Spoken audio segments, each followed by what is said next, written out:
Doctor Mohammad ইউনূসকে তত্ত্বাবধায়ক সরকার হিসাবে দেখতে চেয়েছে এবং প্রস্তাব করেছে যুক্তরাষ্ট্র থেকে যখনই তত্ত্বাবধায়ক সরকার হিসাবে চেয়েছে ডক্টর মোহাম্মদ ইউনূসকে, তখনই ডক্টর মোহাম্মদ ইউনূসের উপরে মামলা এবং তাকে যাবজ্জীবন কারাদণ্ড দেওয়ার যে পায়তারা চলছে সব কিছু এবার গোপন রহস্য ফাঁস করে দিয়েছে। যুক্তরাষ্ট্র ইতিমধ্যে খেপে গিয়েছে, বিপদে পড়ে গিয়েছে। প্রধানমন্ত্রী শেখ হাসিনা রীতিমতো চমকে যাওয়ার মতো ঘটনা রয়েছে।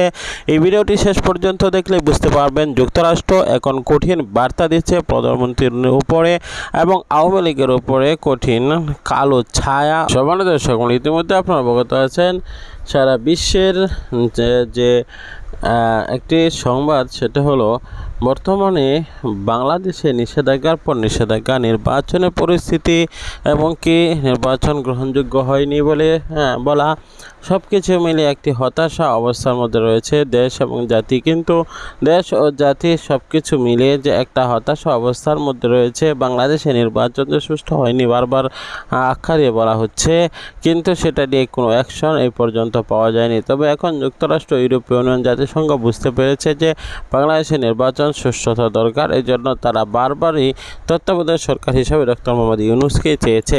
ডক্টর মোহাম্মদ ইউনূস এখন চরম বিপদে পড়ে গিয়েছে, কেননা তাকে ঠেকানোর জন্যই কি এরকম করা হচ্ছে, নাকি সত্যি তার বিরুদ্ধে দুর্নীতির অভিযোগ আছে?